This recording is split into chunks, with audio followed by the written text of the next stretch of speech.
Earth, 2387 ADTHE. Story opens with Ambassador Krell of the Galactic Alliance arriving at Earth's orbital station. He represents a coalition of 12 alien species locked in a brutal war against the Void Hunters, a machine race that consumes entire star systems. Captain James Park, Earth's lead diplomat, listens as Krell explains the desperate situation. The Void Hunters have already destroyed 47 worlds. The Alliance needs Earth's military technology and strategic thinking to survive. But Earth's Global Council, led by President Maria Santos, refuses. Humanity had fought its last major war 3 centuries ago and chose isolation. They built massive, defensive shields around the solar system and focused on peace, art, and scientific advancement. We will not be dragged into another species conflict, President Santos declares. Earth stands neutral. Krell warns that neutrality won't protect them forever. The Void Hunters don't negotiate, they only consume. But Earth's leaders remain firm. They escort Krell off-world and activate their defensive barriers. The chapter ends with Dr. Alex Morgan, Earth's top military strategist, watching the alien ship depart. He feels uneasy about the decision, but respects the Council's choice. Earth has been peaceful for so long that most humans have forgotten what real war looks like. Asterisk 3 months pass. Reports reach Earth about the war's progress through intercepted alien communications. The Void Hunters are winning. They've developed new weapons that can pierce Alliance shields, and their numbers seem endless. Dr. Morgan works in Earth's deep space monitoring station, tracking the conflict from afar. He notices disturbing patterns. The Void Hunters aren't just randomly attacking. They're systematically destroying worlds with the strongest defenses first. Admiral Lisa Chun commands Earth's space fleet, though it hasn't seen combat in generations.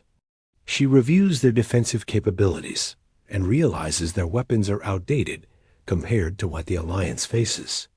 Earth's military is focused on keeping peace, not fighting advanced enemies. News arrives that the Alliance's core worlds are under siege. Krell sends one final message to Earth. The Void Hunters have a new target. They're coming for isolated systems next. Your neutrality won't save you. The Global Council debates again, but public opinion favors continued isolation. Citizens believe their shields and distance will protect them. They've grown comfortable in their peaceful bubble. Dr. Morgan discovers something alarming in the data. The Void Hunters' movement pattern suggests they're mapping defensive systems. They're not just fighting a war, they're learning. And Earth's powerful shields have definitely caught their attention. The chapter ends with long-range sensors, detecting massive energy signatures moving toward the outer rim of the galaxy, toward Earth's sector. Asterisk, the Void Hunters arrive at the edge of Earth's solar system 6 months later. Their fleet is massive, hundreds of dark, geometric ships that seem to absorb light itself. They don't communicate. They simply begin testing Earth's defenses. Earth's shields hold against the initial probes, but Dr. Morgan realizes this is just reconnaissance. The enemy is studying their technology, looking for weaknesses. Admiral Chun mobilizes the fleet for the first time in centuries. The first real battle occurs near Jupiter. Earth's ships, designed for peacekeeping, struggle against the Void Hunters. Adaptive technology. The enemy learns from each engagement, quickly developing counters to human tactics. Captain Tom Wright leads a squadron of Earth's finest pilots. They manage to destroy several enemy ships, but the cost is heavy. The Void Hunters' machines don't just fight. They consume the wreckage, growing stronger with each victory. President Santos finally contacts the Galactic Alliance, but Krell's response is grim. We're fighting for our survival on 3 fronts. We cannot spare ships to help you now. Earth stands alone. The chapter climaxes with the Void Hunters breaking through the outer defensive grid. They establish a foothold on Europa, Jupiter's moon, and begin building some kind of massive structure. Dr. Morgan realizes they're not just invading, they're preparing to transform the solar system into a staging ground for further conquest. Asterisk with the enemy at their doorstep. Earth's peaceful facade crumbles. The Global Council declares martial law and begins mass military production. Factories that once made consumer goods now churn out weapons and ships. Dr. Morgan leads a team to study captured Void Hunter technology. They discover the machines are partially organic, a fusion of synthetic intelligence and consumed biological matter. This explains their adaptability and hunger for conquest. Admiral Chun implements desperate strategies, using Earth's unique advantages. Human creativity and unpredictability become key weapons.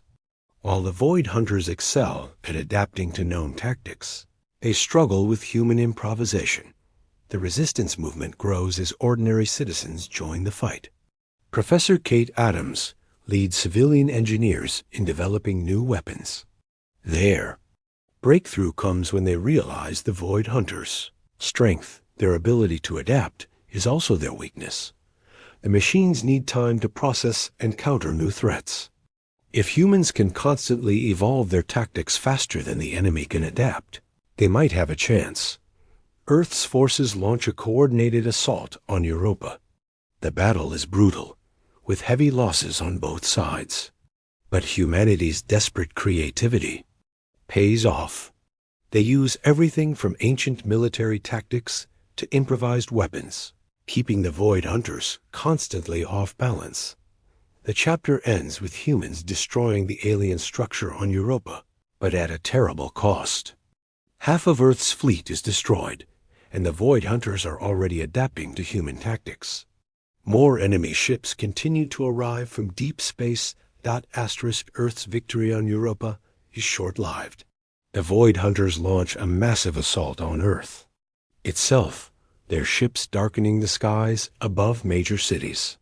Humanity fights with everything they have, but the enemy's numbers seem endless. Dr. Morgan makes a desperate discovery. The Void Hunters are controlled by a central intelligence hidden in their command ship. If they can destroy it, the entire fleet will become directionless. But reaching it requires a suicide mission to the heart of the enemy formation. Admiral Chun volunteers to lead the assault, but President Santos makes a different choice. She orders the evacuation of Earth's major cities and prepares to activate humanity's most dangerous weapon, a prototype that could destroy the entire solar system if necessary. The final battle takes place in Earth's atmosphere.